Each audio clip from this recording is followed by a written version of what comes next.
Metro on WDET, Detroit Public Radio. I'm Robin Vincent. You know about the position of mayor, you know about city council, but what about all the other parts of city government? Many different governing bodies and groups play a vital role in how the city of Detroit functions.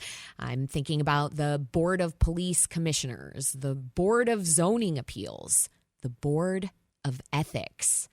But do you know the difference between a board and a committee? If you don't, you're not alone. The best way to find out what really happens on boards and committees in local government is to attend the meetings and take good notes, but we don't all have the time for that. So that's where the Detroit Documenters come in. They do that every week. The Metro's Jack Philbrandt spoke with Linnell Herndon and AJ Johnson from the Detroit Documenters to understand the difference between boards and committees in Detroit and where you need to show up. We are actually documenting everything about the meeting and the information that's coming from the meeting.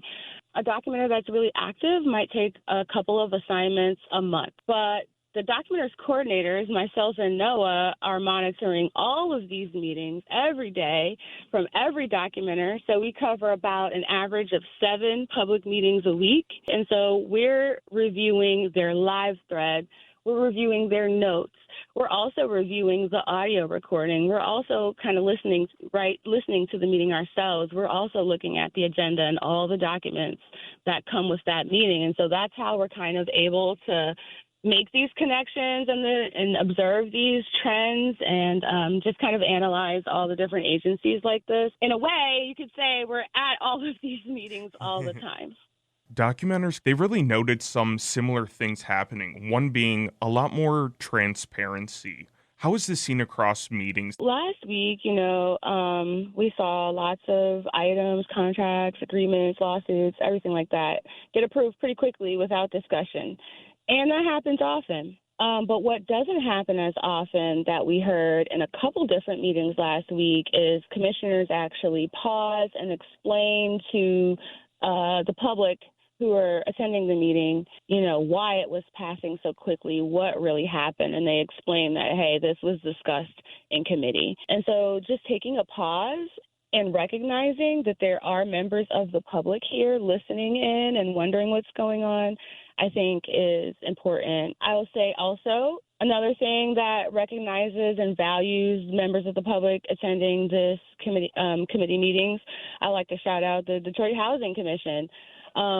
Since I've been doing this work, they've been referencing this huge board packet, which is all the documents and details and contracts, everything that they're discussing in the meeting.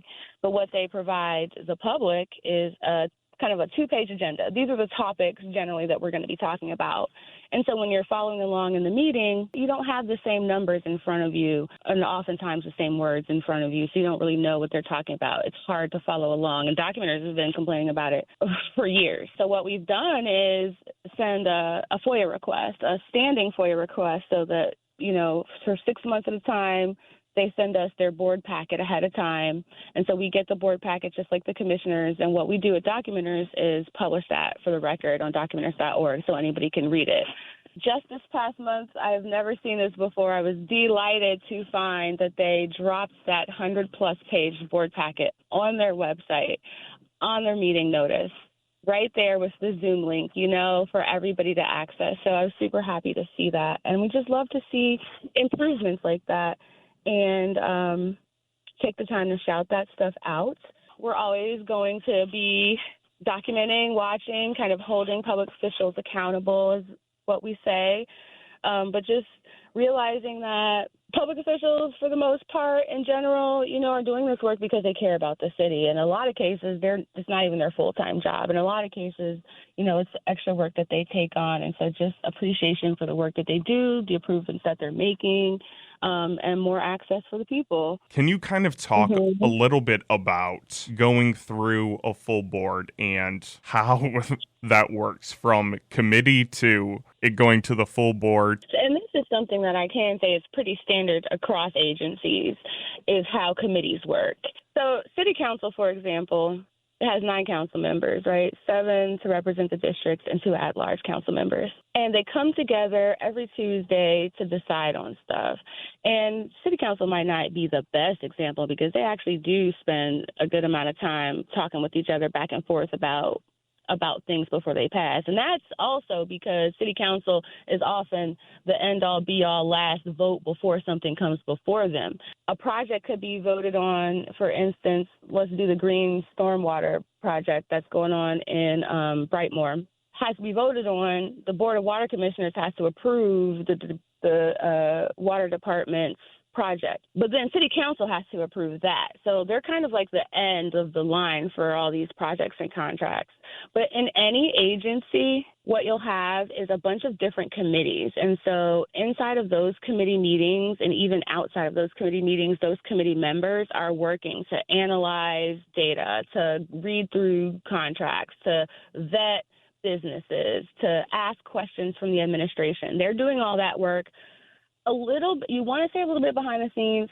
Committee meetings are actually accessible to the public too, and documentaries do cover them periodically. But that's kind of where the discussion is happening long before a decision is made. Once that committee comes together, those 4 or 5 members of that smaller group decide, this is what we want to do. What they'll do is they'll send it to the full body with a recommendation, either to approve or to deny, which is something that the full body takes into consideration. It's the Metro, and we're talking to Detroit documenter AJ Johnson and coordinator Linnell Herndon about the difference between boards and committees in Detroit's local government. One of the things that I think is also really important is not only people on the boards being able to understand the issues presented, but people in the community being able to understand what's going on and conversations taking place at these meetings. AJ, I'm curious why you think speaking in a plain language that everyone understands is so important. Well, our job as journalists is to get out information to the public. A lot of these matters are complex. They use jargon type language. So our job is to process the information, gather the information, be it background so that people have context and can make informed decisions. Again, these are elected and appointed officials who are members of committees and boards and commissions. It's important that we not only cover the range of issues, but put it into digestible, chunks of information for people to understand what's going on. I guess I'm finding it a little bit challenging to answer that question because it's kind of to me, it's one of those, like, are we having a conversation and we don't both have the same information? We're not on the same page.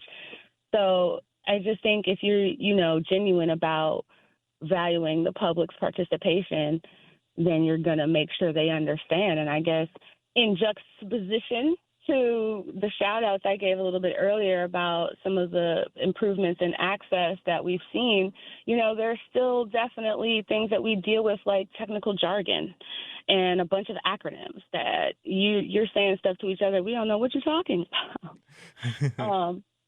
The community of care, they provide a little key on their agenda that gives you a code to some of the words that they're going to be saying during the meeting. So that's beneficial. But yeah, using technical jargon, talking really fast, passing stuff quickly, not having an agenda available so we can also read along and see the words that you're saying and see the numbers that you're working with.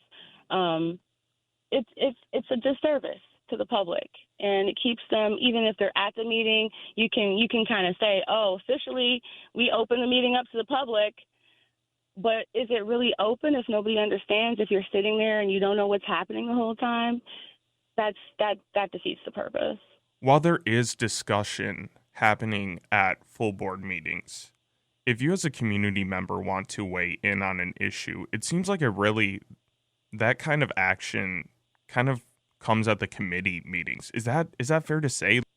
Well, I'm glad you asked that or pointed that out, Jack, because I actually was going to mention that when you talk about the inner workings of these agencies, and we talk about the full council or the full commission or the full board versus committees, we also got to remember that a lot, in fact, the majority of the work goes on in the community, in the districts, outside of public meetings. And so, quite frankly, if there's something on your heart that you really want to work on, you're going to want to catch these people at their coffee hours or out in the community via email, have a side discussion. So they have, like for city council, for example, most council members hold routine meetings with the community outside of these public meetings that we kind of cover at Documenters, these kind of official government meetings. They have their own coffee hours or little sessions.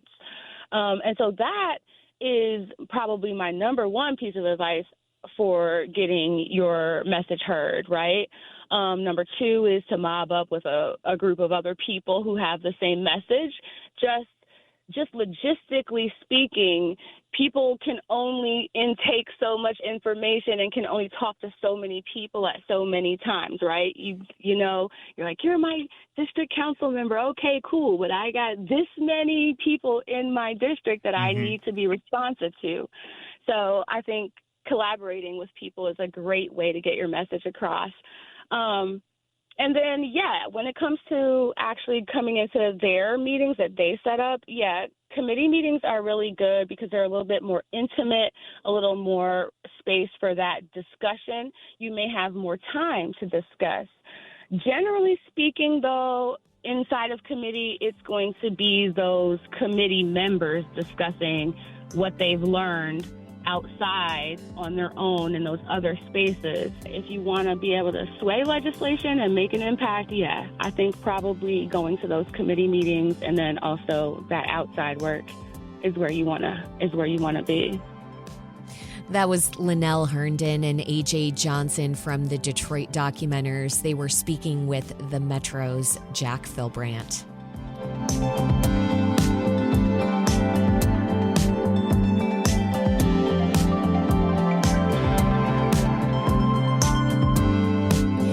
Coming up, people are dying of starvation every day in Gaza, and the Israeli Defense Forces have killed hundreds at food distribution sites. More people are calling the war in Gaza a genocide, a claim which has often led to accusations of anti-Semitism here in the U.S. After the break, I'll speak with a scholar on genocide who's Jewish and was born in Israel. He says Israel is committing genocide against Palestinians. We'll hear about how he came to that understanding next. We'll be right back on the Metro. Stay with us.